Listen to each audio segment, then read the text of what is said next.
আসসালামু আলাইকুম সবাইকে। আশা করছি তোমরা ভালো আছো এবং সুস্থ আছো। বহুল কাঙ্ক্ষিত সিরিজটা চলছে, তো তোমরা জানো, সেটা হচ্ছে উপন্যাস, আমাদের লাল সালু উপন্যাসটা। তো প্রথম দিন উপন্যাসের ইনিশিয়াল যে পার্টটা থাকে, সেই ইনিশিয়াল পার্টটা আমি তোমাদেরকে পড়াইছি, সেটা হচ্ছে বৃহস্পতিবার রাতে। আজ আমি তোমাদের সামনে উপস্থিত হয়েছি। আজ আমি তোমাদেরকে পড়াবো লাইন বাই লাইন ব্যাখ্যা। উপন্যাসটা যদি পুরোটা লাইন বাই লাইন পড়াতে হয়, আমার মনে হয় যে সময় লাগবে, অনেক সময় লাগবে, অ্যাটলিস্ট 15টা ক্লাস লাগবে। তো আমি 15টা ক্লাস দিতে ইচ্ছুক। আমি কোনো রকম কার্পণ্য করতে চাই না তোমাদের সাথে, কিন্তু একটানা 15টা ক্লাস দেওয়া যাবে না।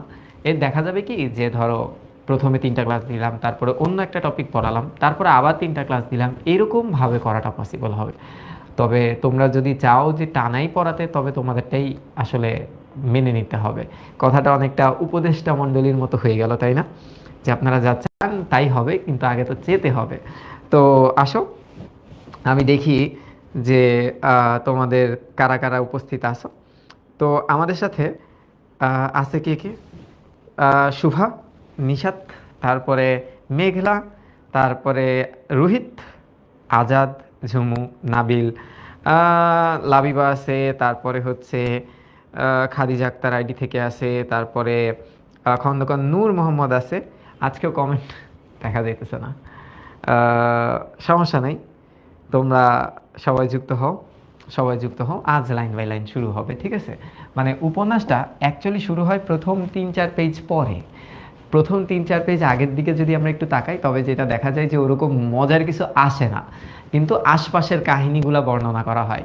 তারপরে দেখা যায় যে প্রথম 3 পেজ পর যখন মজিদের এন্ট্রিটা মোহাম্মদনগরে হয়, তখন থেকে কিন্তু নাটকীয় মুভমেন্ট বা মুভমেন্টগুলো শুরু হয় এবং মজাটা শুরু হয়। তো তোমরা একটু যুক্ত হও। নাটকটা 4 ক্লাসে শেষ করা যায়, উপন্যাস তো যদি আমার ফ্লেভারে তোমরা পড়তে চাও, তবে এটা পসিবলই না, আমি পারবো না। আমি আগে নিজের দীনতাকে স্বীকার করে নিচ্ছি যে এটা 3-4 ক্লাসের পড়া না, এটা অনেক ক্লাস লাগবে, ব্যাপক ক্লাস। তো এই সিরিজটা চলমান থাকবে এবং আসো তোমরা যুক্ত হও, তারপরে বাকি অংশটা করা যাবে। তো আহ,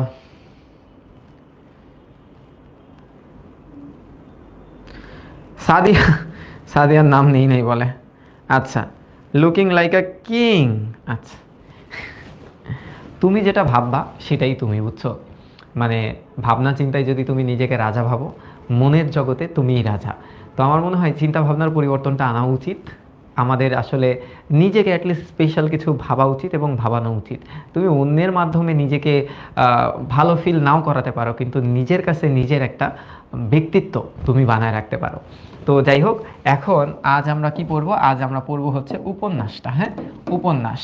তাহলে চলো আমরা শুরু করি উপন্যাস। প্রথম ক্লাসটা কি পড়ালাম? উপন্যাসের একটু ইতিহাস আমরা পড়ছি, হ্যাঁ, একটু ইতিহাস। আজ আমরা কি পড়ব? আজ আমরা লাইন বাই লাইন পড়বো, হ্যাঁ। তো আজকের যে ক্লাসটা, এই ক্লাসটা বড় করব না, আমি 4 পাতা পড়াবো, লাইন বাই লাইন 4 পাতা পড়াবো। কিন্তু নেক্সট ক্লাসগুলো যখন পড়াবো না, অ্যাটলিস্ট 10টা করে পেজ পড়াবো এবং ক্লাসগুলো 2-2.5 ঘন্টা লং হবে। এবং তোমরা কি আমার সাথে 2-2.5 ঘন্টা সময় দিতে ইচ্ছুক হবা বলো তো? এটা হচ্ছে লাইন বাই লাইন পার্ট 1।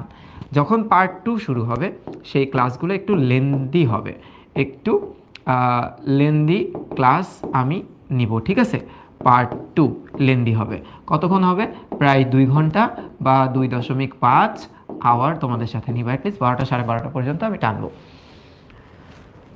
ওকে,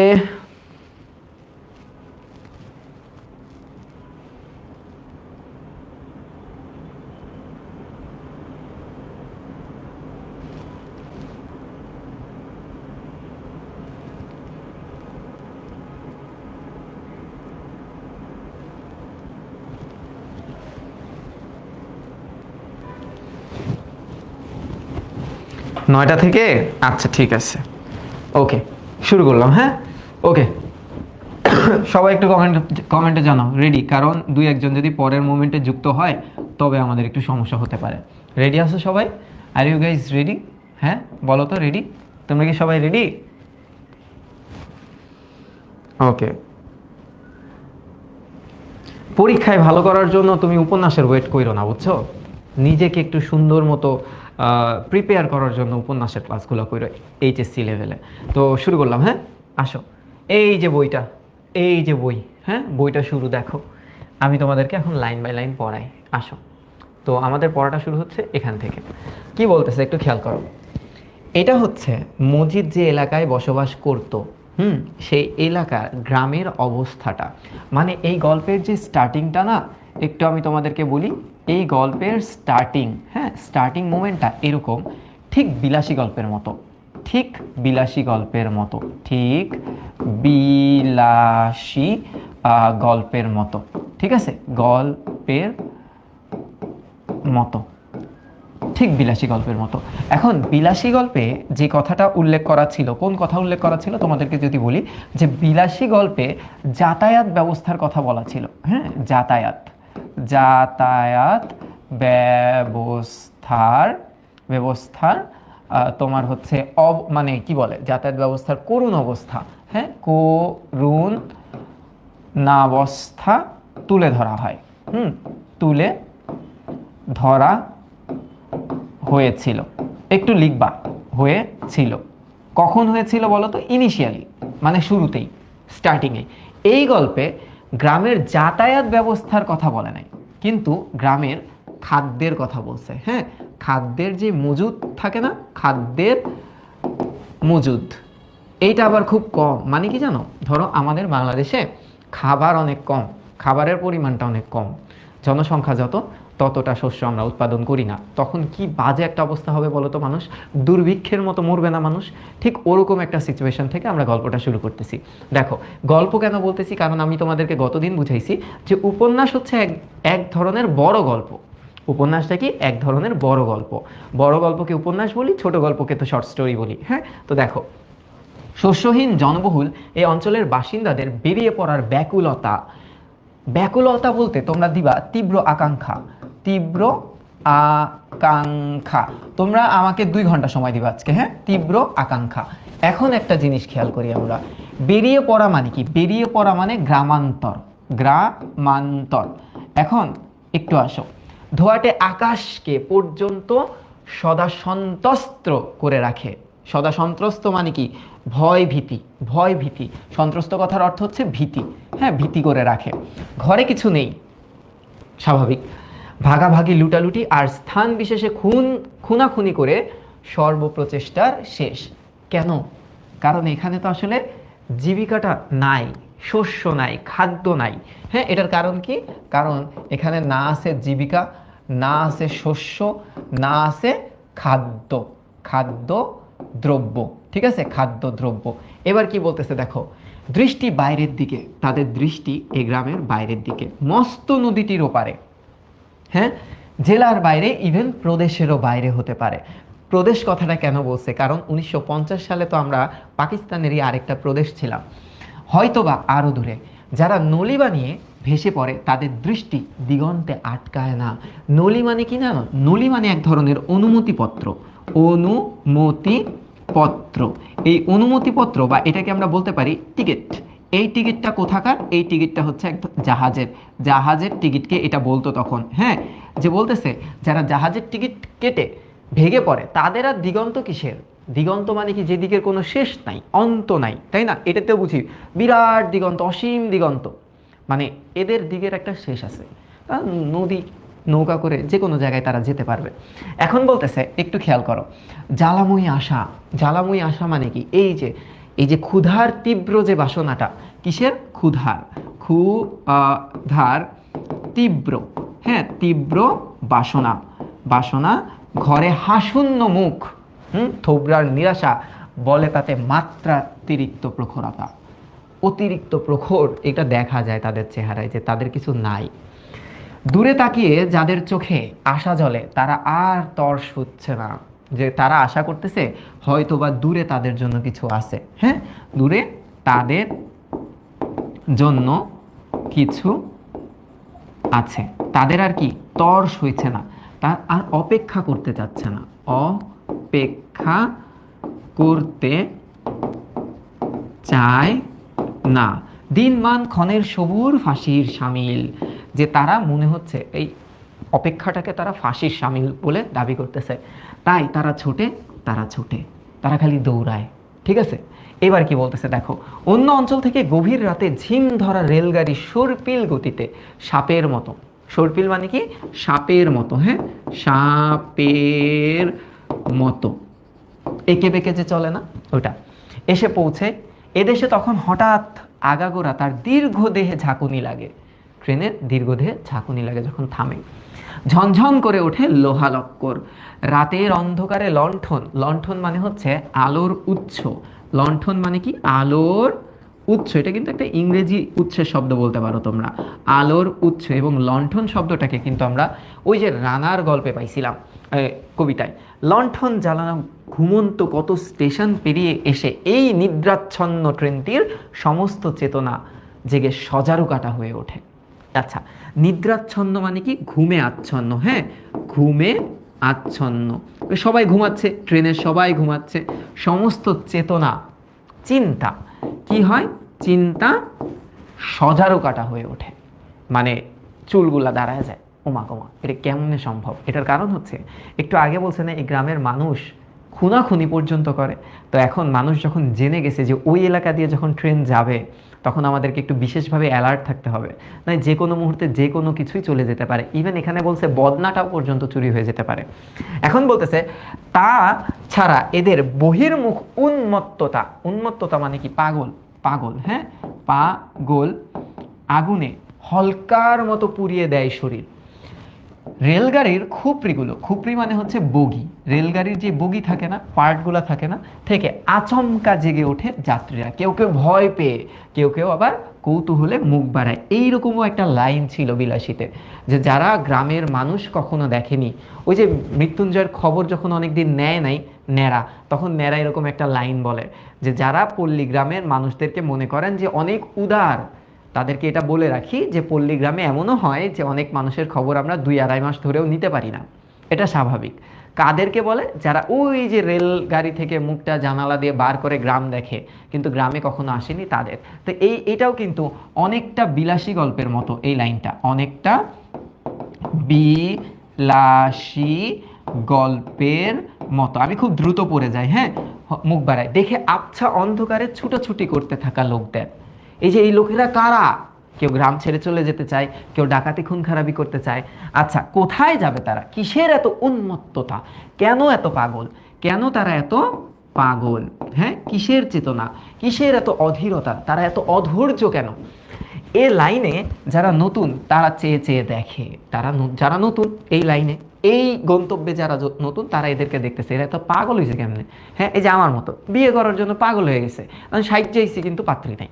এবার কি বলতেছে দেখো, কিন্তু এরা ছোটে ছোটে আর চিৎকার করে গাড়ির এ মাথা থেকে ও মাথা, এতগুলো খুপড়ির মধ্যে কোনটাতে চড়লে কপাল ফাটবে তাই যেন খুঁজে দেখে, কপালটা কোন জায়গায় গেলে তাদের প্রচ্ছন্ন হয়ে উঠবে সেটা দেখার চেষ্টা করতেছে। ইতিমধ্যে আত্মীয় স্বজন যান পছানের লোক হারিয়ে যায়, যে প্রিয়জনেরা হারায় যায়, মানে এখানে লিখে দিলাম প্রিয়জনেরা, প্রিয়জনেরা, কারো জামা ছেঁড়া, কারো টুপিটা অন্যের পায়ের তলায় দুমড়ে মোচড়ে যায়, কারো বা আসল জিনিসটা, আয় হায় আসল জিনিস কোনটা, বদনাটা, জানা হলে বিদেশে এক পাও চলা যায় না।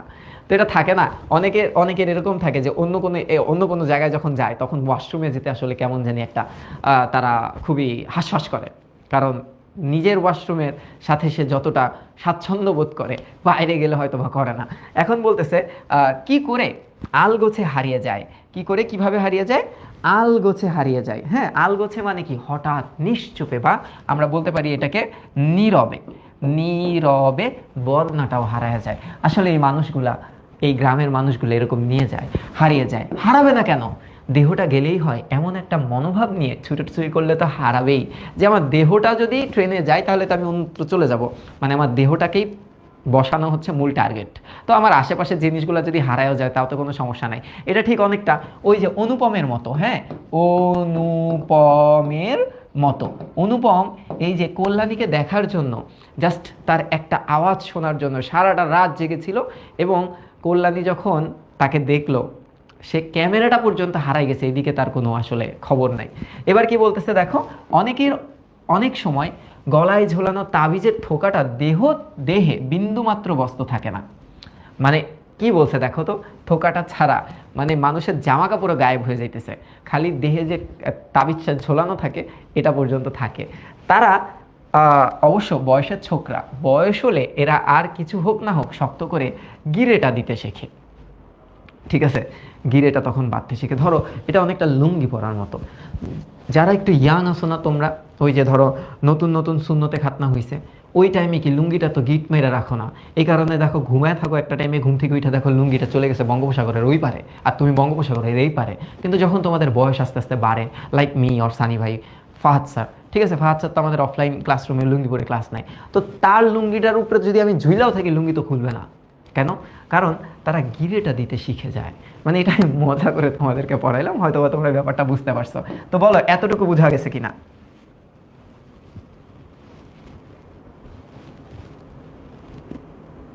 হ্যাঁ, বোঝা গেছে?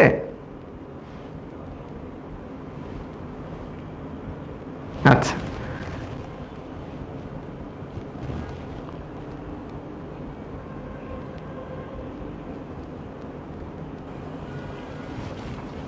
ঠিক আছে। এখন হ্যাঁ, lungi is very important, very very very important, কিন্তু আমি আজ পর্যন্ত পড়তে শিখলাম না, বুঝছো? আমার যে ক্লাসটা হইতেছে, এই ক্লাসটা কোথায় হইতেছে,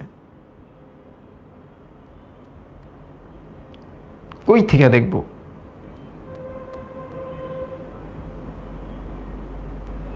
ওকে, পাইছি। কমেন্ট না আসলে আমি ক্লাস দেখবো কিভাবে? এ ভাই,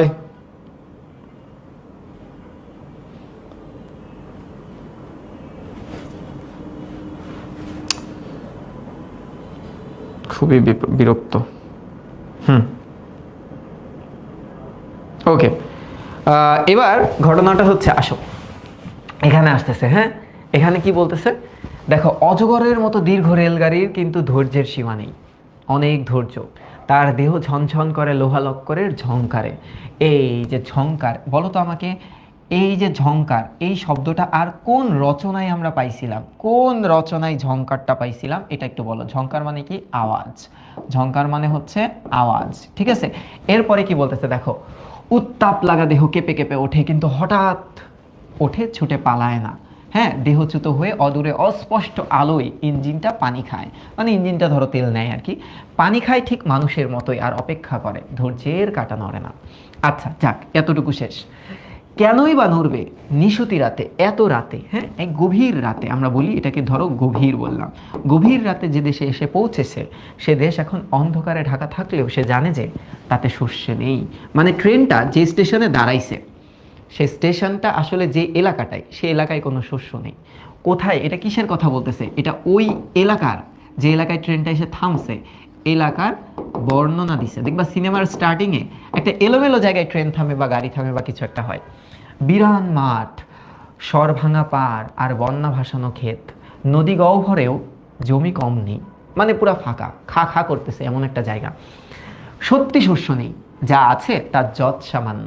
তাহলে এটা একটু পড়ে নিও, কতটুকু আছে? যা আছে তার যৎ সামান্য, অল্প অল্প।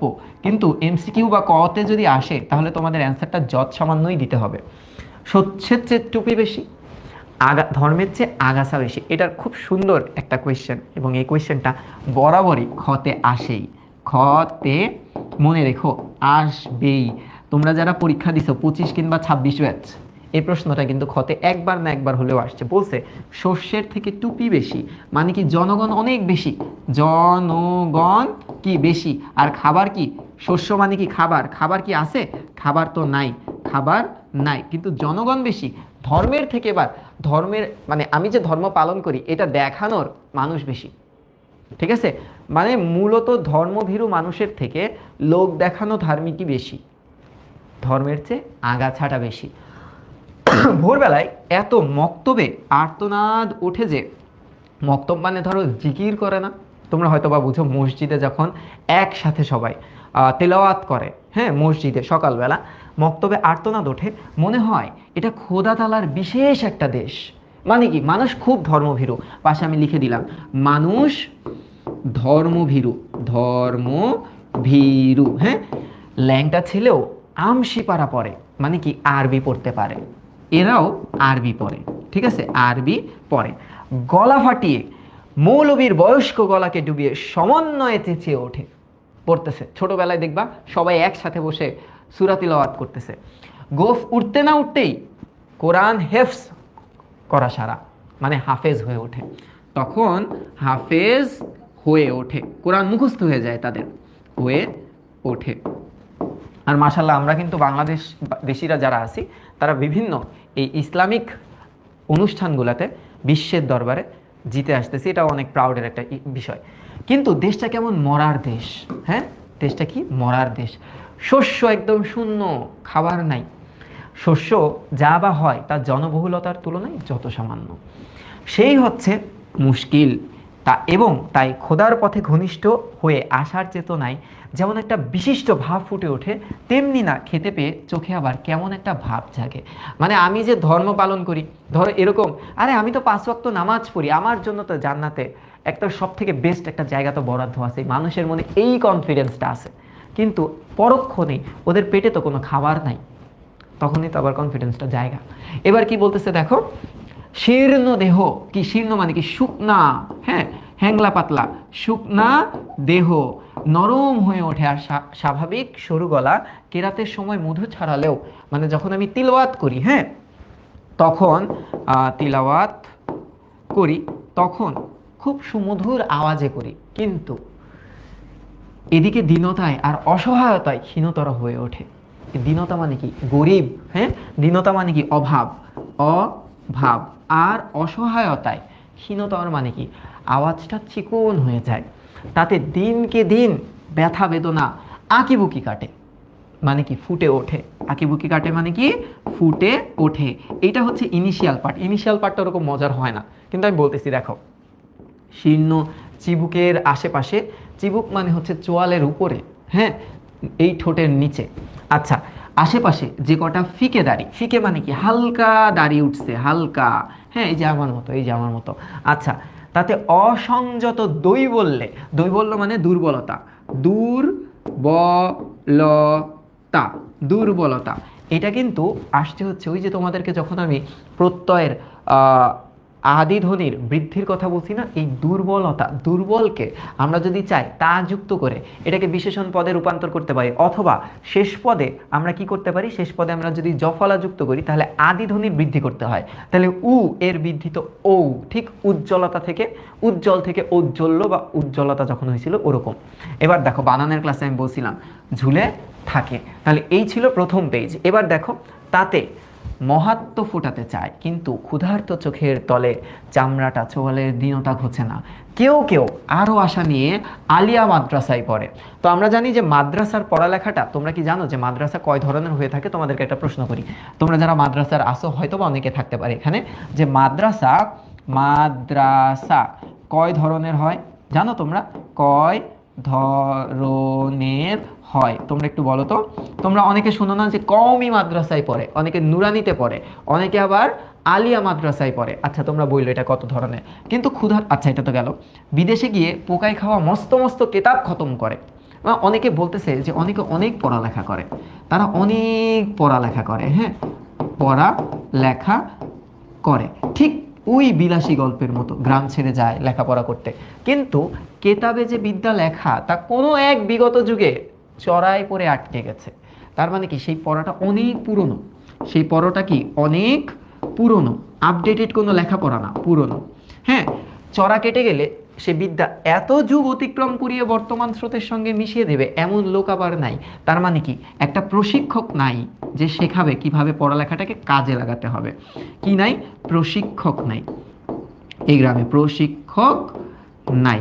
অতএব কিতাবগুলোর বিচিত্র বিচিত্র বা এক্সোটিক, হ্যাঁ, অক্ষরগুলো দুরাস্থ কোনো এক অতীতকালের অরণ্যে আর্তনাদ করে। এটা হচ্ছে মুখস্থ বিদ্যা টাইপের অর্থহীন শিক্ষা। এই শিক্ষাটাকে আমরা বলতে পারি এটা হচ্ছে অর্থহীন শিক্ষা। তার মানে একটু দেখো তো গ্রামবাসী কেমন, এই গ্রামটা এবং গ্রামবাসী কেমন এটা বুঝতে পারছো কিনা? গ্রাম ও গ্রামবাসী, হ্যাঁ, গ্রাম ও গ্রামবাসী কেমন তা বোঝা গেছে কিনা? হ্যাঁ, তা বোঝা গেছে কিনা?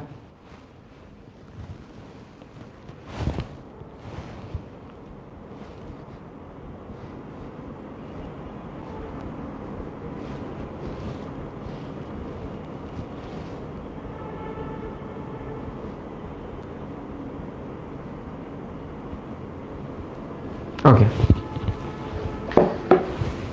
ওয়ালাইকুম আসসালাম। এবার দেখো, তবু আশা, কত আশা, তারপরও মানুষের অনেক আশা আছে। হ্যাঁ, খোদা তাআলার উপর প্রগাঢ় ভরসা, মানে কি অনেক গভীর, অনেক বা গভীর ভরসা তাদের। দিন যায় অন্য এক রঙিন কল্পনায়। ঠিক আছে, কল্পনাতে কিন্তু মানুষ অনেক সুখী। একমাত্র মানুষের সুখ আছে তার কল্পনায়। তাই যত পারো কল্পনা করতে হবে, তোমাকে নিজের সুখ নিজেই নিয়ে আসতে হবে। এবার কি বলতেছে, কিন্তু ক্ষুধার্ত চোখ, বৈরী ভাবাপন্ন ব্যক্তি সুখ। বৈরী মানে কি? বৈরী মানে বিপদ, বৈরী মানে কি? খারাপ, বৈরী মানে কি? বিপরীত। ভাবাপন্ন ব্যক্তি সুখ উদাসীন দুনিয়ার দিকে, উদাসীন দুনিয়ার দিকে চেয়ে চেয়ে আরক হয়ে আসে। কল্পনায় সুখী, কল্পনায় তারা রঙিন, কিন্তু এর বিপরীতে বৈরী ভাবাপন্ন মানে কি? অন্যরকম ভাবাপন্ন মানুষ কিন্তু আরক হয়ে আসে। খোদা এলেম, ইলম যেটাকে বলে, বা জ্ঞান। হ্যাঁ, জ্ঞান বুক ভরে না, তলায় পেট শূন্য বলে। তলায় পেট শূন্য মানে কি? তাদের পেট তো খালি। তাদের পেট কি? পেট খালি। খালি পেটে কি জ্ঞান আসে? মসজিদে বাঁধানো পুকুর পাড়ের চৌকোন পাথরের খণ্ডটায়, চৌকোন মানে চারকোনা, হ্যাঁ চারকোনা, বসে শীতল পানিতে অজু বানায়, টুপিটা খুলে তার গহ্বরে ফু দেয়। দেখবার টুপি ফু দিয়ে মাথায় পড়ে, ঠান্ডা করে আবার পড়ে, কিন্তু শান্তি তারা পায় না। খিদা পেটে শান্তি পাওয়া যায় বলো তো? হ্যাঁ, তোমরা একটু বলো তো, যে তোমরা কি খিদা পেটে কিছু করতে পারবা? খিদা পেটে শান্তি আসে? শান্তি আসে? বলো। শান্তি কিন্তু আসে না, শান্তি আসে না। মন থেকে খাবি খায়। খাবি খাওয়া মানে কি বলো তো? মন থেকে হিমশিম খায় তারা, হিম শিম খায়। দিগন্তে ঝলসানো রোদের দিকে তাকিয়ে চোখ পুড়ে যায়। আসলে মানুষ কেন অনেক উদাসীন, উদাসীনতায় কি ভোগে, উদাসীনতায় তারা ভোগে। এইবার আসো, এরাই, তাই এরা দেশ ত্যাগ করে। তার মানে গ্রাম ছাড়ার প্রপার রিজন, গ্রাম ছাড়ার আমরা একটা প্রপার কারণ পেলাম। হ্যাঁ, প্রপার কারণ কেন মানুষ গ্রাম গ্রাম ছেড়ে যায়। দেখো, ত্যাগ করে সদল বদলে বেরিয়ে ছড়িয়ে পড়ে নলি বানিয়ে। নলি মানে কি? ওই যে টিকিট, হ্যাঁ টিকিট বানিয়ে জাহাজের খালাসি হয়ে। খালাসি মানে হচ্ছে যাত্রী, খালাসি মানে কি? যাত্রী হয়ে ভেসে যায়। কলকারখানার শ্রমিক হয় কেউ কেউ, বাসাবাড়ির চাকর হয় কেউ কেউ, দফতরির এটকিনি, এটকিনি মানে যারা পুস্তক বাধাই করে, যারা বই বানায়, তারা কি করে? বই বানায়। হ্যাঁ, কেউ কেউ বই বানায়। কেউ আবার ছাপখানার মেশিন ম্যান, টেনারিতে চামড়ার লোক। কেউ মসজিদের ইমাম হয়, কেউ মুয়াজ্জিন হয়। দেশময় কত সহস্র মসজিদ, কিন্তু শহরের মসজিদ, শহরতলির মসজিদ এমন কি গ্রামে গ্রামে মসজিদগুলো পর্যন্ত আগে থেকে দখল হয়ে আছে এই সকল মানুষদেরকে। কারণ ওই জায়গায় তো আসলে জীবিকা নাই। বুঝতে পারছো? তাহলে গ্রামবাসীর এইখানে পাশে কি লিখবা? তারা কি করে? তাদের জীবিকা কি হয় পরে? হ্যাঁ, তাদের জীবিকা কিসে পরিণত হয়? কিসে পরিণত হয়? দেখো, এবার মজাটা শুরু হবে। হ্যাঁ, দেখো, কেউ কেউ দূর দূরান্তে চলে যায়। কোথায়? বাহে মুলুকে। বাহে মুলুক বলতে এটা একটু লিখবা উত্তরবঙ্গ, উত্তরবঙ্গ। হ্যাঁ, নয়তো মনিদের দেশে। এটা আবার সিলেটের ওই দিকে। এটা কোন দিকে? এটা আবার সিলেটের দিকে, মণিপুরীদের ওই দিকে। দূর দূর গ্রামে চলে যায়, যে গ্রামে পৌঁছতে হলে কত চড়া পড়া শুষ্ক নদী পেরোতে হয়, মানে অনেক দূর, ডিস্টেন্সটা হবে অনেক। তারা অনেক দূর দূরান্তে চলে যায়। হ্যাঁ, কিসের? জীবিকার তাগিদে, খাবার আশায়। মোষের গাড়িতে, হ্যাঁ খড়ের গাদায় ঘুমোতে হয় কত রাত। মহিষের গাড়িতে খড়ের গাদায়, গাদা মানে স্তূপ। গাদা মানে কি? গাদা মানে হচ্ছে স্তূপ। এবং এই গাদা শব্দটা আমরা মাসি পিসি গল্পে পাই, মাসি পিসি। হ্যাঁ, আচ্ছা, কত রাত গারো পাহাড়ে দুর্গম। দুর্গম মানে কি? যে জায়গায় গমন করা মুশকিল, যেখানে সহজে গমন করা যায় না, গমন করা যায় না অঞ্চলে। কে কবে বাঁশের মসজিদ তৈরি করেছিল? সেখানেও। তার মানে এই গ্রামে মানুষেরা বেশিরভাগই মসজিদের ইমামতি করে, অথবা মসজিদে মুয়াজ্জিন থাকে, কারণ আসলে তারা এই পড়াটাই পড়ছে। এবার কি বলতেছে দেখো, এইবার গল্পটা একটা নতুন মোড় নেয়, ক্যারেক্টার আসা শুরু করে। হ্যাঁ, এই গল্পে ক্যারেক্টার আসা শুরু করে।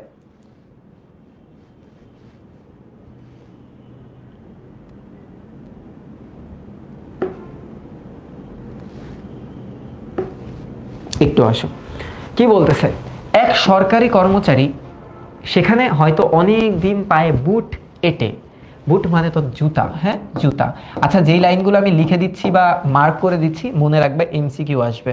আর এত বড় রচনা যে এমসিকিউতে পার পাওয়া বা ভালো রেজাল্ট করাটা অনেক টাফ।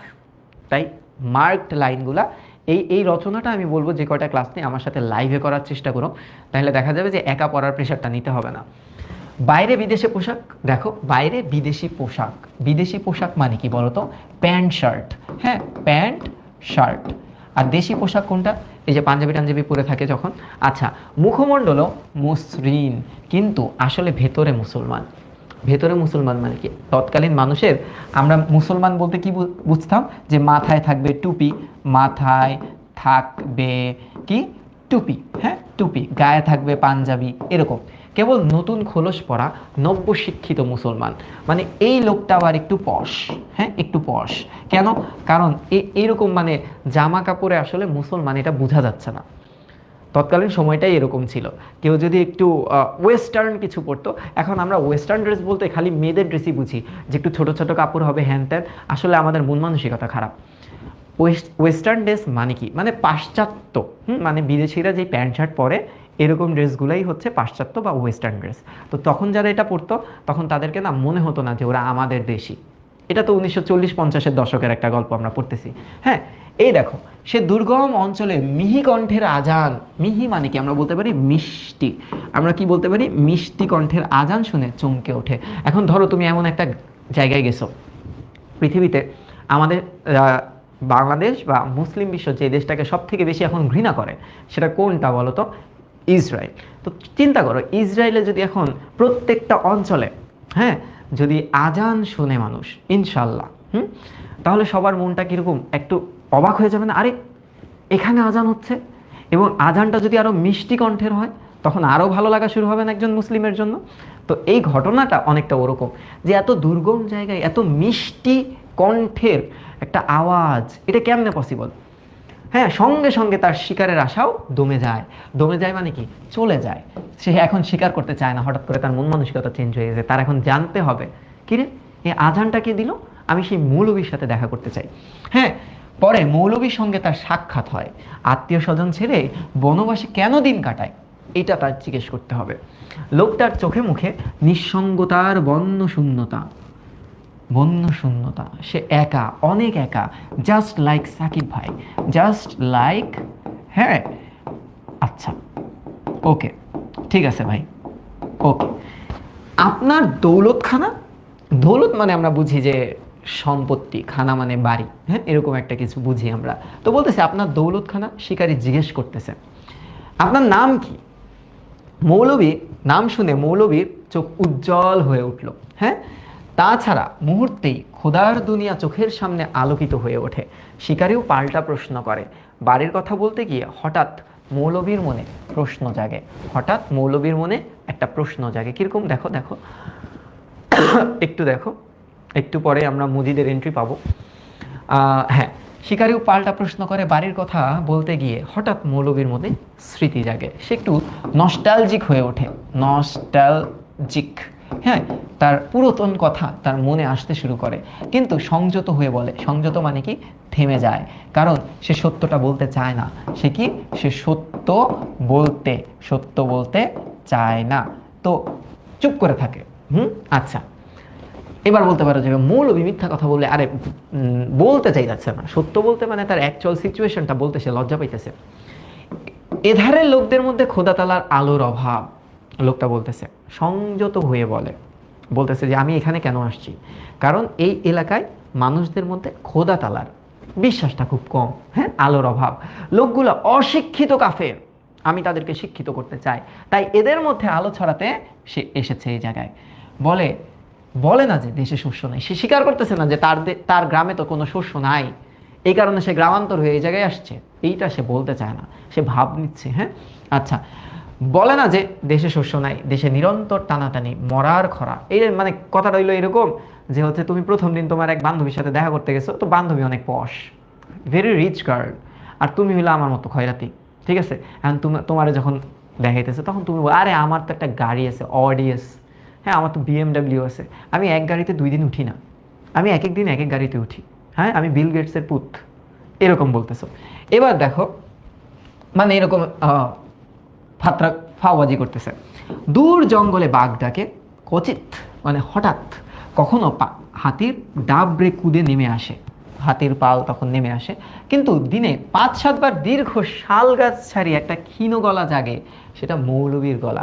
কিসের গলা? এটা আজান দেয়, আজান দেয় 5 বার তো আজান দেয়, এবং ধরো 7 বার যেহেতু বলছে না, এটা আসলে এমনি বলছে, মানে অন্যান্য ইসলামিক কোনো মাইকের মাধ্যমে সে বিভিন্ন ধরনের তিলাওয়াত করে থাকে। বুনো ভারী হাওয়া তার হালকা কগাছি দাড়ি, কগাছি মানে সামান্য কিছু দাড়ি থাকে না হুজুরদের, হ্যাঁ ওরে। গভীর রাতে হয়তো চোখের কোণাটা চকচক করে ওঠে বাড়ি ভিটেটার জন্য। মানে কি, বাড়ির যেই তোমার স্মৃতি, বাড়ির কথা মনে পড়ে, এটা কিসের জন্য? বাড়ির কথা মনে করে, মনে করে চোখে অশ্রু আসে, অশ্রু। হ্যাঁ এটা ভাবে, শিকারী ভাবে, এই কথাগুলো ভাবতেছে যে হায় রে লোকটা বাড়ি ঘর ছেড়ে এখানে আসছে, কিন্তু সেটা শিকারীর কল্পনা মাত্র। সেটা কি? সেটা হচ্ছে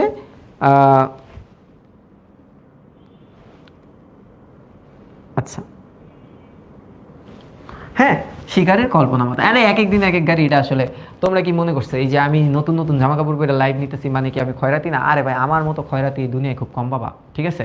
এই যে ধরো কি বলবো, আর আসলে বলার কিছু নেই, এগুলো সব মানবতার দেওয়াল আছে। বিভিন্ন এলাকায় আমি যাই, তখন মানবতার দেয়াল খুঁজি, সেই দেয়ালে যদি মানবতা খুব বড় মানবতা কোনো মানুষ থাকে, তারা খুব ভালো ভালো জামা কাপড় দেয়, সেই জামা কাপড়গুলো আমি নিয়ে আসি এবং পরি এবং তোমাদের সামনে আসি।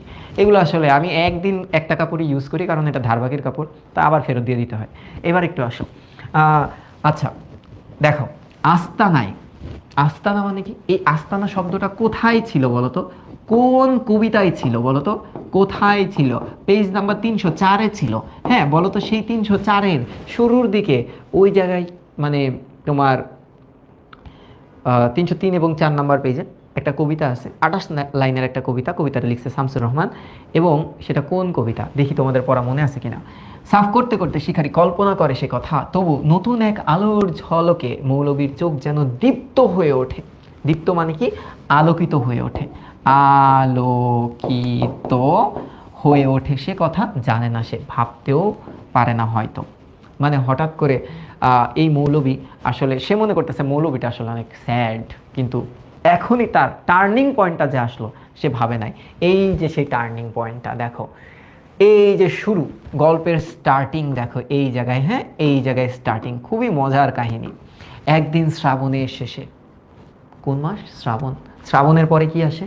ভাদ্র।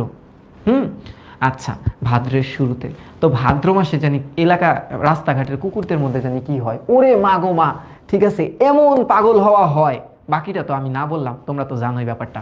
আচ্ছা নিরাগ পড়েছে শ্রাবণের শেষ দিকে, নিরাগ পড়া মানে কি জানো?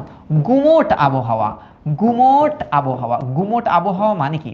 গুমোট আবহাওয়া মানে হচ্ছে একদম মানে কোনো বাতাস নাই, একদম নিস্তব্ধ, কেমন জানি একটা হাওয়া শূন্য স্তব্ধতায় মাঠ প্রান্তর আর বিস্তীর্ণ, ধানক্ষেত নিথর, কোথাও একটা কম্পন পর্যন্ত নাই। আকাশে মেঘ নাই, তামাটে নীলাভ রং দিগন্ত পর্যন্ত স্থির হয়ে আছে। তামার মতো একটা কালার হয় সূর্যে, হ্যাঁ গোল্ডেন প্রায়। এমনই দিনে লোকেরা ধান খেতে নৌকা নিয়ে বের হয়, কারণ একসাথে তারা মাছ চাষও করে। এখন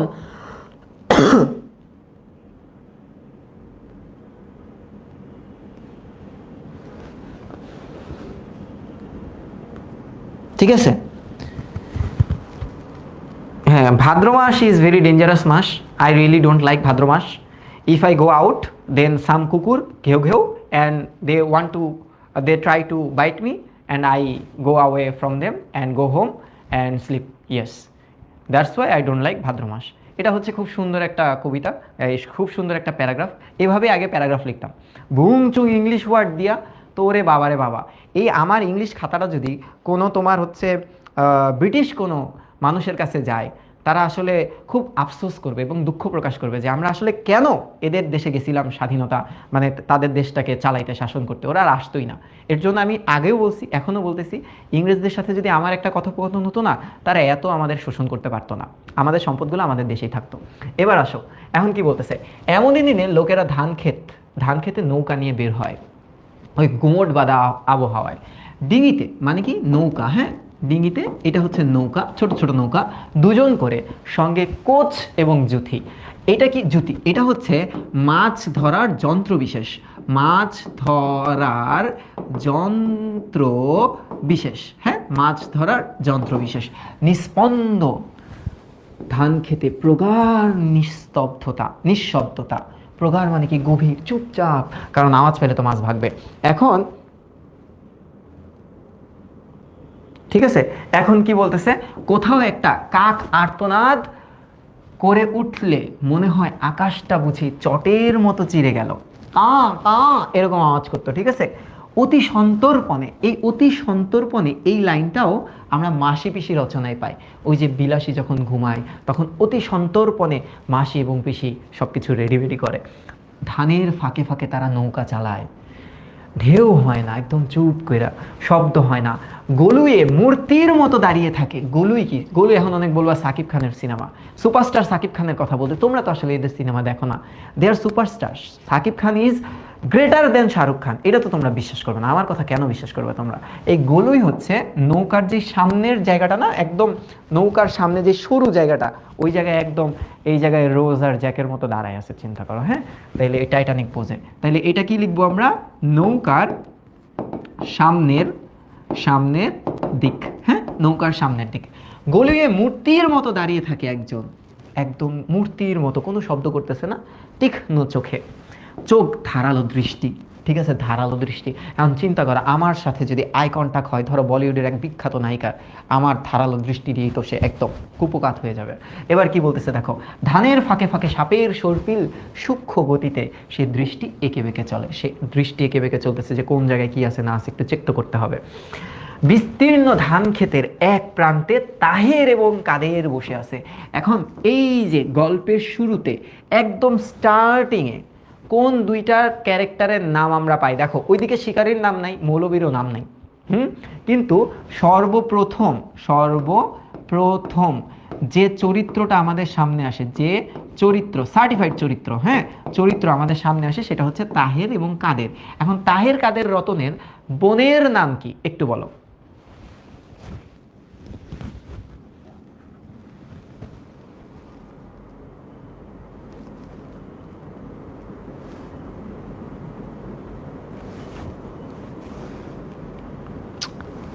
ভাদ্র মাসটা এডিট করবি মানে? ভাই যদি ভাদ্র মাসটা তোরা এডিট করতে চাস, তাহলে ওই যে সাম কুকুরস আর ঘেউ ঘেউ ওই পার্টটুকু এডিট করে দিস, ঠিক আছে? কারণ রাস্তাঘাটে নামতে খুব ভয় লাগে। এবার আয়। আচ্ছা, এখন ওরা একান্ত সময় কাটাতে চায়, তো আমাদেরকে কেন কামড় মারতে চায় ওই টাইমে?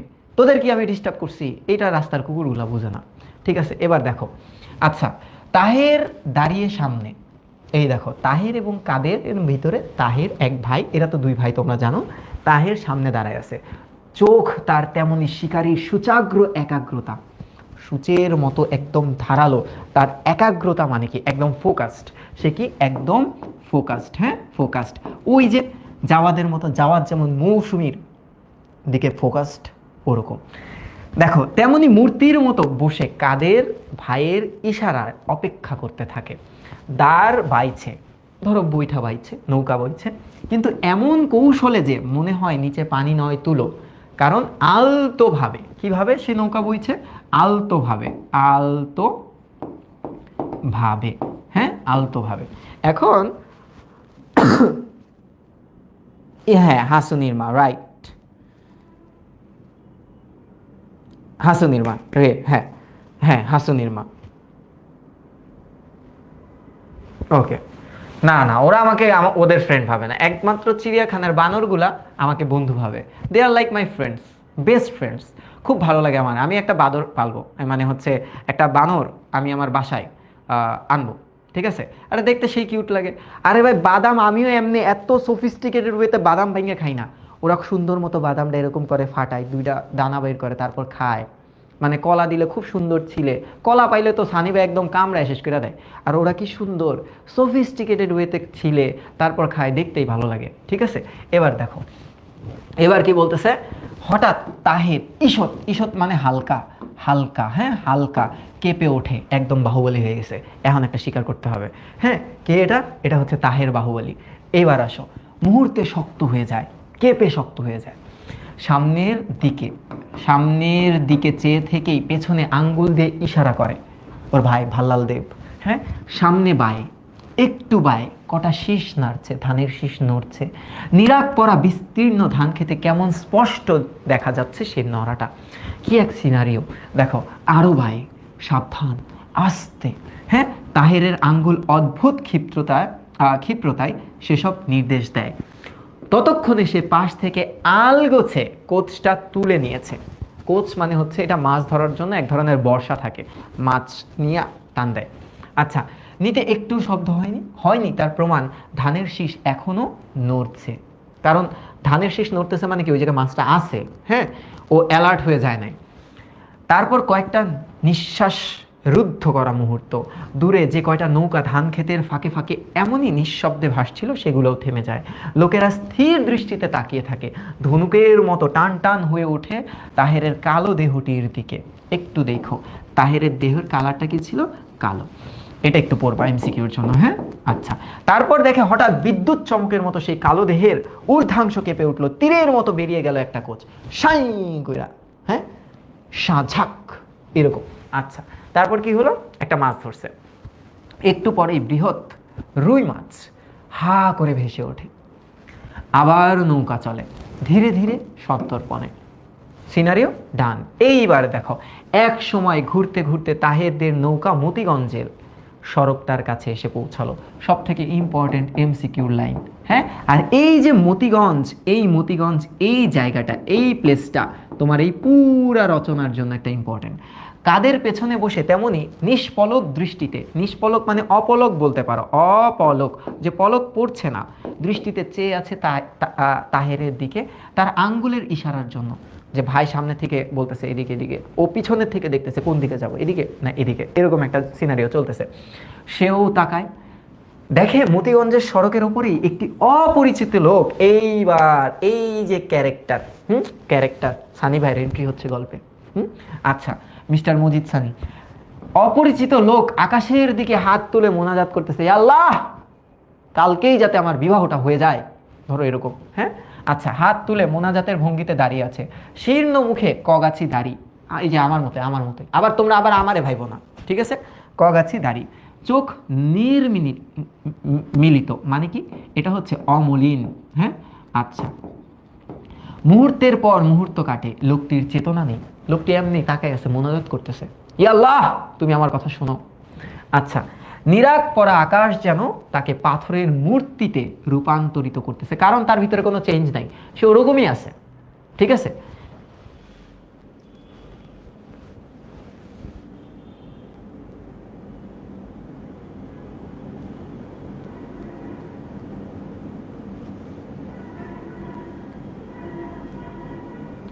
বানরের চর কিসের জন্য খাবো, বানরের চর, they are like my friends honey bro, হ্যাঁ, ওরা আমার বন্ধু, ওরা আমাকে কি চর দিবে, আমার শত্রু হচ্ছে ওই কুকুরগুলা, দে আর জাস্ট ডুইং ঘেউ ঘেউ ঘেউ ঘেউ ঘেউ ঘেউ whenever they see me, I am just fed up, ঠিক আছে। Nice English by the way. এবার দেখো, এই যে তোমার ওই যে কিছু পশ পোলাবাইন আছে না, চ্যাট করলে BTW লেখে, XD লেখে, মানে কি এগুলি, ROFL, এই যে আর কি জানি, রোলিং অন দ্য ফ্লোর লাফিং, তারপর আরেকটা আছে না, rolling on the floor your as লাফিং, পশ্চাৎ লাফিং, এটা আবার কি কথা, এটা কি হয়, এই পশ পোলাপাইনদের কথা আমি বুঝি না, আমি তো খ্যাত খামার, ঠিক আছে, ওই মুখের মধ্যে সুপারি নিয়েও আমি কথা বলতে পারি না, লাইক সানি ভাই, লাইক লিটারেলি বেসিক্যালি বলতে বলতে একদম মুখটা আওলাই ভালায় ভাই রে ভাই, এছাড়া আর কোনো ইংলিশ নেই ওদের অভিধানে। এবার কি বলতেছে দেখো, তাহের আর কাদের অবাক হয়ে চেয়ে চেয়ে দেখে, মাছকে সতর্ক করে দেবার ভয়ে কথা হয় না, কিন্তু পাশেই একবার ধানের শীষ স্পষ্টভাবে নড়ে ওঠে, ঈষৎ আওয়াজ হয়, সেদিকে কারোর কোনো দৃষ্টি নাই, কারণ এই লোকটা, হ্যাঁ, এই লোকটা তোমার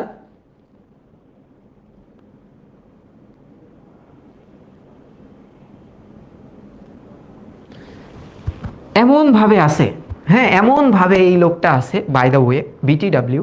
মানে ধরো এখন রাস্তাঘাটে আমি যদি এখন ডান্স শুরু করে দিই, একদম চিন্তা করো, আমি গেছি ধরো তোমাদের একটা ইভেন্টে, হঠাৎ করে যে আমার মনের মধ্যে কি হয়েছে, মজিদ তো মোনাজাত করতেছিল, হ্যাঁ মানুষের অ্যাটেনশন গ্র্যাব করার জন্য, তা আমি যাই নাচ শুরু করছি, সাকি সাকি, অস্থির নাচ, এমন নাচ নরা ফাতিহু এমনি নাচতে পারে না যেমনি আমি নাচবো, ঠিক আছে, তাইলে কেমন লাগবে?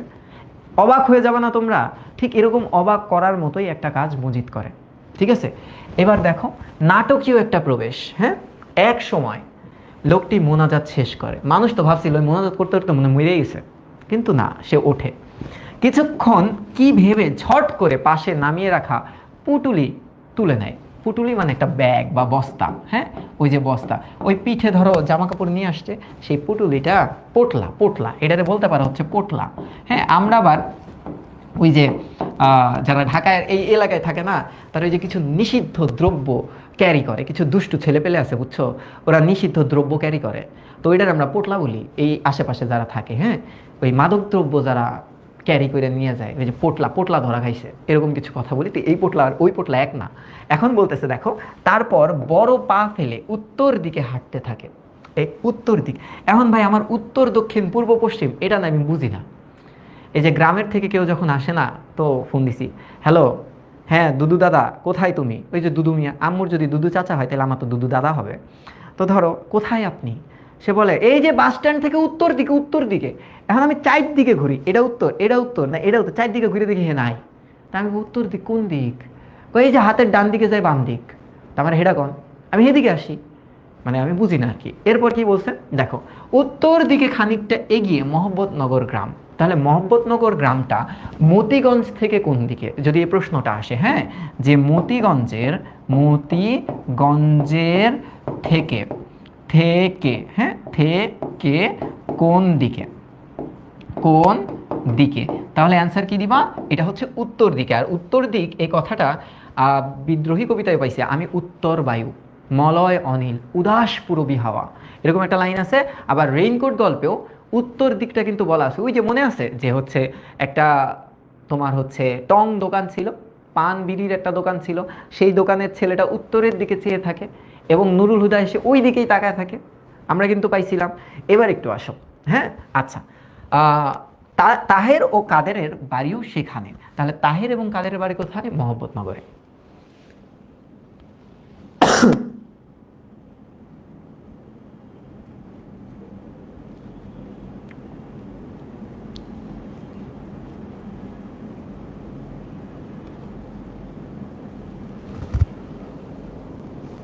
ওকে, এবার আসো, এইবার কি বলতেছে দেখো, এবার বলতেছে অপরাহ্নের দিকে মানে দুপুরের শেষের দিকে মাছ নিয়ে দুভাই বাড়ি ফিরে খালেক ব্যাপারীর ঘরে কেমন একটা জটলা, মানে ভিড়। খালেক ব্যাপারীটাকে, who was Khalek Bepari, I don't know who was Khalek Bepari, but he has two wives, oh my god, Khalek ব্যাপারীকে চিনতে হবে এবার, চলো চলো এখন আমি খালেক ব্যাপারীকে দেখাই, হ্যাঁ খালেক ব্যাপারী, তো খালেক ব্যাপারী কোথায় চিন্তা করো, এই যে খালেক ব্যাপারী আছে, আমরা পাইছি, দেখো তো এই যে দেখো খালেক ব্যাপারীটাকে একটু দেখো, চরিত্র পরিচিতিতে খুব সুন্দর মতো লেখা আছে এবং কালকে আমি তোমাদেরকে পড়াইছি। খালেক ব্যাপারী লাল সালু উপন্যাসের অন্যতম প্রতিনিধিত্বশীল চরিত্র। এই রচনাতে কয়েকটা ক্যারেক্টারকে খুব বেশি হাইলাইট করা হয়েছে, যার ভিতরে মজিদ তো আছে, রহিমা ক্যারেক্টারটা আছে, যাদের স্ক্রিন টাইমটা অনেক বেশি। এরকম আরেকজন হচ্ছে খালেক ব্যাপারী, সে হচ্ছে ভূস্বামী। ভূস্বামী মানে কি, স্বামী মানে মালিক আর কি, ভূমির মালিক, ভূমির মালিক যার অনেক জমি জমা সয় সম্পত্তি আছে, ঠিক আছে এরকম। এটা হচ্ছে ওই যে ওরকম ন্যাক্কারজনক বা চরিত্রহীন কোনো খারাপ মানে চরিত্র না আর কি, ওই গোকুলের মতো না মাসি পিসির, কিন্তু এটাও ওরকম মানে ব্যক্তিত্ববান কোনো চরিত্র না। প্রতিপত্তির অধিকারী হওয়ায় তার কাঁধেই রয়েছে মহব্বতনগরের সামাজিক নেতৃত্ব, মানে ওই যে প্রিয় অভিভাবক, হ্যাঁ ওই যে নাটক কম করো প্রিয়, এই প্রিয় অভিভাবকটা হচ্ছে এই বেটায়, প্রিয় অভিভাবক, হ্যাঁ অভিভাবক, তো এই হচ্ছে প্রিয় অভিভাবক। এবার দেখো তাহলে এতটুকু তো আমরা বুঝছি যে প্রিয় অভিভাবকটাকে,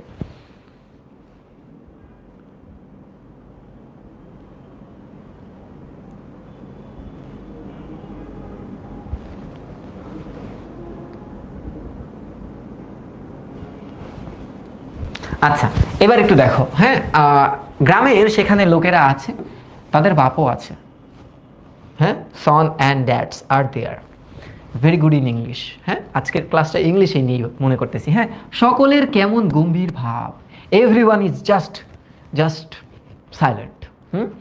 সবার মুখ চিন্তায় নত, ভেতরে উকি মেরে দেখে একটু আলগা হয়ে বসে আছে সেই লোকটা। কোন লোকটা? ওই যে মোনাজাতধারী লোকটা। হ্যাঁ, যে লোকটা মোনাজাতধারী, সেই লোকটা। হ্যাঁ, আচ্ছা, সেই লোকটা আবার পাগলা। নৌকা থেকে মতিগঞ্জের সড়কের ওপরে যখন যাকে মোনাজাত করতে দেখেছিল সেই লোকটা কেমন একটু দেখো। তার শারীরিক পরিচয়টা দিচ্ছে। হ্যাঁ, তার শারীরিক অবস্থার কথা বলছে। শারীরিক অবস্থা এটা কেমন?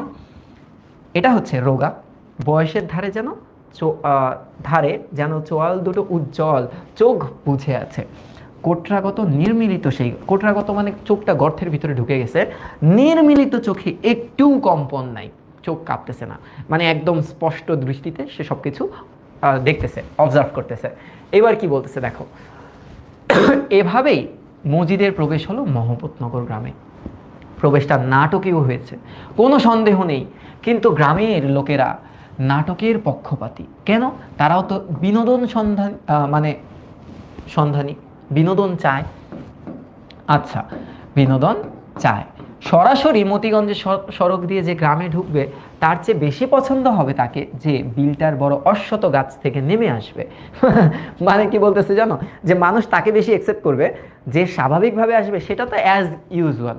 কিন্তু কেউ যদি এখন ধরো আমি আমার শ্বশুর বাড়িতে এন্ট্রিটা যদি হেলিকপ্টার দিয়ে নিই, তাহলে তো মানুষ চেয়ে চেয়ে দেখবে, ও মা গো মা, আমার শ্বশুরে তো চারিদিক থেকে বলবে, ও ভাই আপনি তো একটা পোলা আনছেন, হেলিকপ্টার দিয়ে আসছে, ওরে কি বড় লোক পোলা। কিন্তু পোলা তো ওই যে বিয়ের কাপড় চোপড় দেখবা মানবতার দেয়াল থেকে নিয়ে ভাগছি আমি, ঠিক আছে? তো এটা তো মানুষ বুঝবে না, মানুষ তো চায় আসলে একটু স্পাইস দিয়ে একটু দেখাইতে। এবার কি বলতেছে দেখো, মজিদের আগমনটা তেমনই চমকপ্রদ, খুবই এক্সোটিক। হ্যাঁ, এখানে লিখলাম এক্সোটিক। এবার কি চমকপ্রদ? এই জন্য যে তার আগমন মুহূর্তে সমগ্র গ্রামকে চমকে দেয়। শুধু তাই নয়, গ্রামবাসীর নির্বুদ্ধিতা সম্পর্কেও তাদের সচেতন করে দেয়, যে তারা এত বোকা। তারা কি? তারা এত বোকা। হ্যাঁ, তারা চরম পর্যায়ের বোকা। অনুশোচনায় জর্জরিত করে দেয় তাদের অন্তর। জর্জরিত করে দেয় কি? তাদের অন্তর।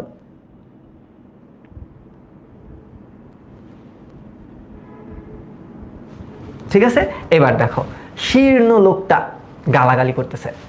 হ্যাঁ, শীর্ণ লোকটা গালি দিচ্ছে, এই তোরা একটা পান্ডার বাচ্চা, হাই তোরা একটা, ধরো গালি দিতেছে, এই তোরা একটা টিয়া পাখির বাচ্চা, এই তোরা একটা বিড়ালের বাচ্চা, এরকম করে গালি দিতেছে, এই তুই তো একটা সিংহর বাচ্চা, বাঘের বাচ্চা তুই একটা, এইভাবে গালি দিতেছে। ঠিক আছে, এগুলো খুব খুব বাজে গালি, এরকম গালি দিতেছে।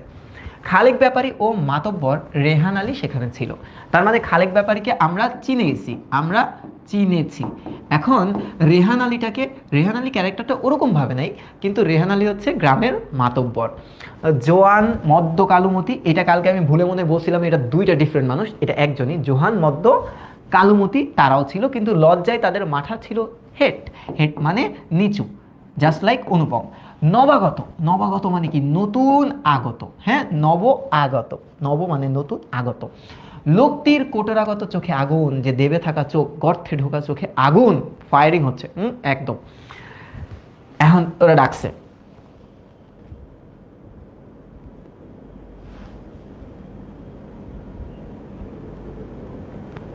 আচ্ছা ভাইয়া কাদের সচেতন করে হচ্ছে তাদেরকেই, যে তারা কত বোকা, সুযোগ করে দিচ্ছে মানুষ নিজেকে বোকা প্রমাণ করতেছে, আর লেখক বলতেছে যে তারা আসলে কতটা বোকা, এটা সচেতন হয়ে যাচ্ছে সবাই।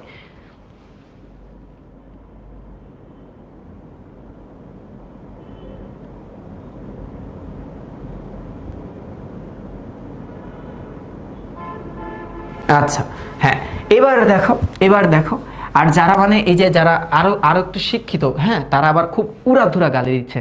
ওই ধরো, এই তুই তো হাইড্রার বাচ্চা, হেই তুই একটা ভাইরাসের বাচ্চা, তুই ব্যাকটেরিয়ার বাচ্চা, তুই টিটোভাস ভাইরাসের বাচ্চা। টিটোভাস কি ভাইরাস? তো ব্যাকটেরিয়া, আল্লাহ জানে। এরকম গালি দিতেছে। হ্যাঁ, এবার দিতেছে দেখো মজিদ এবার ডায়লগটা দিছে, আপনারা জাহেল বে এলেম আনপাড়া, উড়াধুরা গালি দিতেছে। ঠিক আছে, আচ্ছা, মুদাসসির পীরের মাজারকে আপনার এমন করে ফেলি রাখছেন। এখন একটা, এটা কোনো মাজার না, প্রথম কথা। মুদাসসির মানে কথাটার অর্থ হচ্ছে অজ্ঞাত, এটার কোনো নাম নাই, নামহীন। হ্যাঁ, নাম না জানা। এখন চিন্তা করো, এই গ্রামের মানুষ কিরকম জানো, যদি উঁচু একটা কবরের মতো কোনো প্লেস দেখে, এদেরকে যদি যায় বলা হয় এটা তো ওর মাজার, ওরা বিশ্বাস করবে। এইরকম একটা গ্রাম। হ্যাঁ, আপনারা এমন করে ফেলে রাখছেন, গ্রাম থেকে একটু বাইরে একটা বৃহৎ বাঁশঝাড়, মোটা সোটা হলদে তার গুড়ি, এমনকি মারবে নাকি বাঁশ দিয়া, ভয়ে আছি। সেই বাঁশঝাড়ের কগজ, কগজ মানে হালকা দূরে, হালকা বা অল্প, অল্প ক শব্দটা কিন্তু অনেক পাইছি, ক দাড়ি মানে অল্প দাড়ি। তারপরে কি বলতেছে, ওধারে একটা পরিত্যক্ত পুকুরের পাশে ঘন সন্নিবিষ্ট হয়ে আছে গাছপালা। সন্নিবিষ্ট মানে কি, মানে ঘন হয়ে একত্র হয়ে আছে কিছু গাছপালা। যেন একদিন কার বাগান ছিল, আমার বাগান ছিল অবশ্যই, তারই এক ধারে টাল খাওয়া ভাঙা এক প্রাচীন কবর, মানে এবড়ো থেবড়ো একটা কবর আর কি।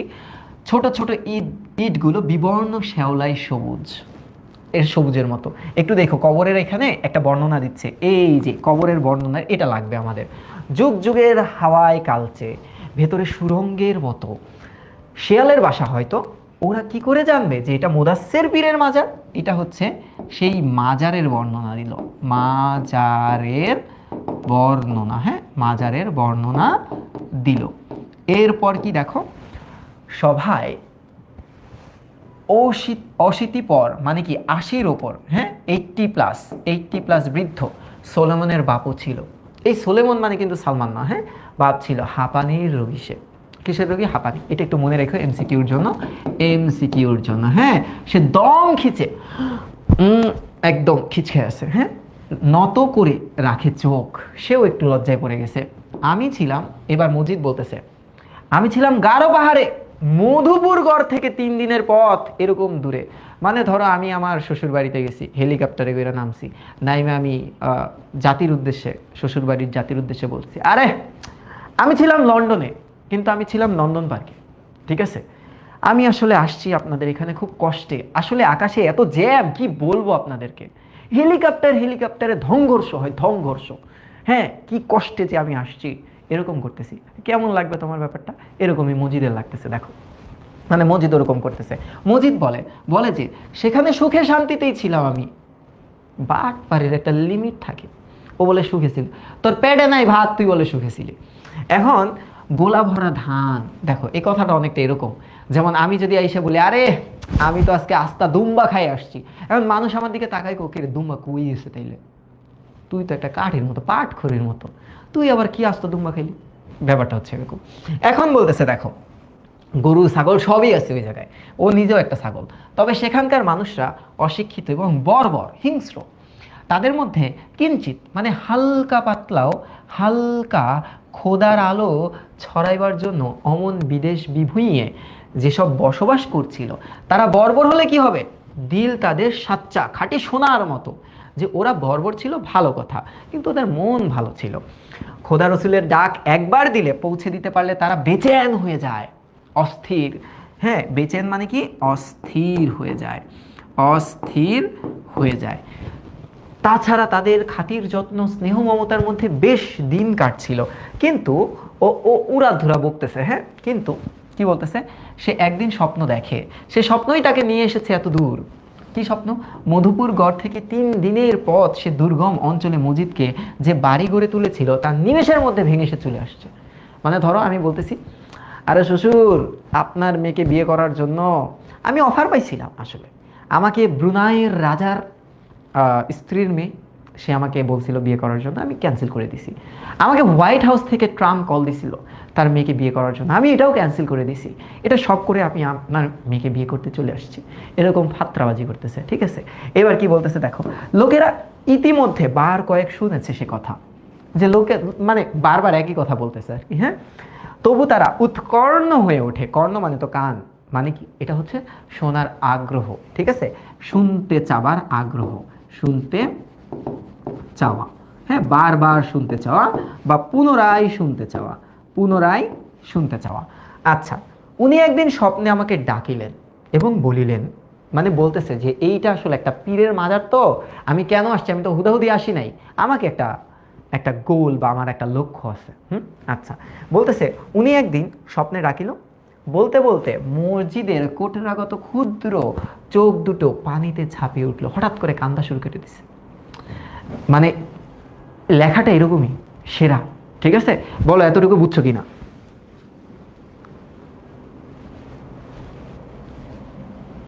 হুম, বলো।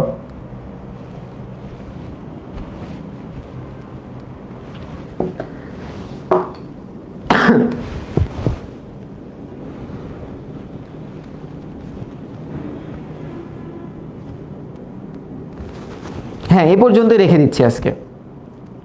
হ্যাঁ, ওই যে আবির লেখছে, আবির আবির লেখছে স্যার হিসুর জন্য একটু ছুটি দেন, ফোন নিয়ে যা।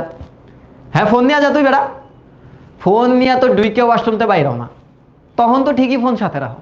আর আমার ক্লাস রেখা তুমি যাবা হিসু করতে, তোরা এত দুষ্টু কেন? তোরা কি ছোট? হ্যাঁ, তোরে তোরে এই যে এই এই ক্লিনার দিয়ে ক্লিন করে দিব কিন্তু, এইসব কমেন্ট যদি আর করস জীবনে, দুষ্টু পোলা।